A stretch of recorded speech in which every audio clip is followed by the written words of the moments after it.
Bakit ganun yung panaginip ko? Baka ngayon lang yan, te. Iba-iba naman panaginip natin. Malay mo, mamaya, may ilan pa. Sira ulo ka talaga.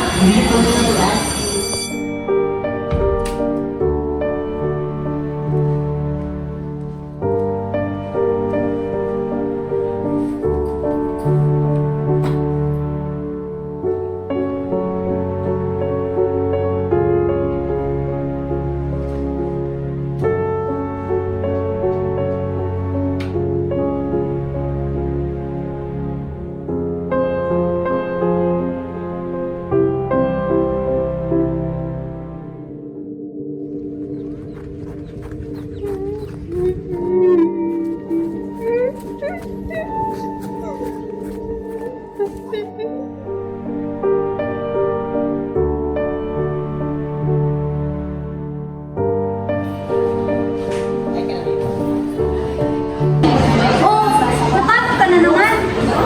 Mas malugha ka ba kaysa kahapon? Di ko alam, binabangungot pa rin ako. Ha? Ba't ganon? Di ko alam eh, pero familiar talaga yung babae ng panaginip eh. Eh, sino naman? Hindi ko talaga maalala kung sino. Di ko alam, pero familiar talaga yung babae ng panaginipan ko. Eh, sino naman yun? Di ko talaga siya kilala. Alam mo, stress ka lang. Halika, magpahangin tayo. Saan?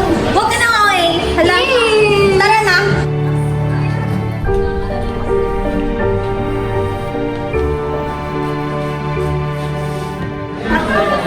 Tara na nga.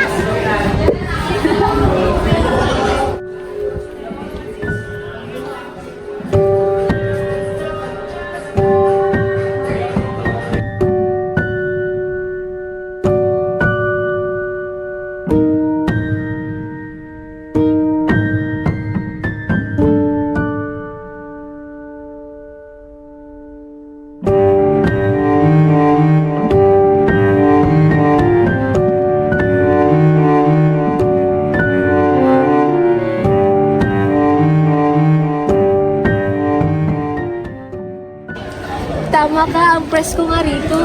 Diba? Feeling ko okay na ako. Pwede na ba tayong bumalik? Iba na kasi pakiramdam ko. Parang nilalamig ako dito. Sigurado ka ba? Eh, ang init-init ka eh. Hindi, iba talaga pakiramdam ko. Sige, tara na nga.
Ma!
binabangungot ka yata. Oo, kuya. Di ko alam ba't ako nagkakaganito. Lagi ko siyang nakikita. Sinong siya? Hindi ko kilala, pero dati siyang estudyante na nagpakamatay. Ha? Nagpakamatay? Bumabalik na ba ang alaala mo? Anong ibig mong sabihin? Di ba na-aksidente ka? Alam ko, pero di ba dati pa bumalik na yung mga alaala ko? Na-aksidente ka, di ba? Sinabi na namin yon. Kaya huwag mong pasyadong stress ang sarili mo. Tingnan mo. Ano nangyayari sa'yo? Magdasal ka nga. Nagdadasal naman kasi ako eh. Baka hindi pa enough. Halika nga, tulungan mo na ako dito.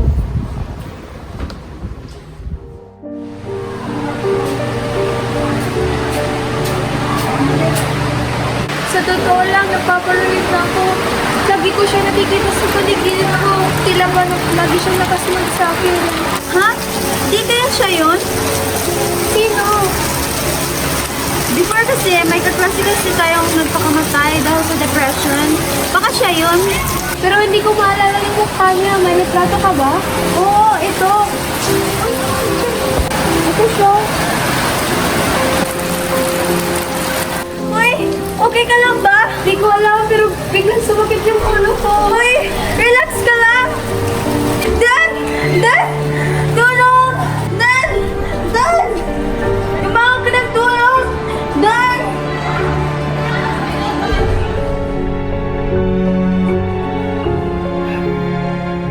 Di ba? Na-aksidente ka nung nalaman mong namatay yung kaklase mo. Nahagip ka ng tricycle at nabagok yung ulo mo. Kaya ka nagkaganito. Siguro, masyado mong sinisising sarili mo sa nangyari sa kaklase mo. Wala akong maintindihan. Bakit walang binabanggit yung mga klase ko sa akin? Dahil nakiusap kami sa mga kaklase at advisor mo na huwag na ibalik ang mga nangyari sa school mo dati. Dahil alam namin na hindi makakabuti sa pagpapagaling mo. Dapat sinabi niyo sa akin ng maaga. Natatakot ako anong mangyayari sa akin. Patawad, pero wala na kami naisip na ibang solusyon. Magpahinga ka muna at pag-usapin na natin mamaya.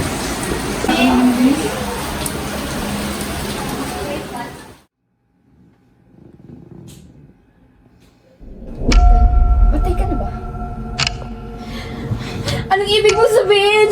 Bakit ka nandito? Di ba sabi mo lalayan mo na ako? Hindi maaari!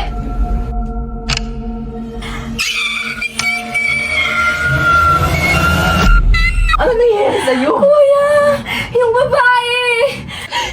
Tahana! Maayos din ang lahat. Guni-guni mo lang nangyayari sa'yo ngayon. Basta't huwag kang mawala ng pag-asa.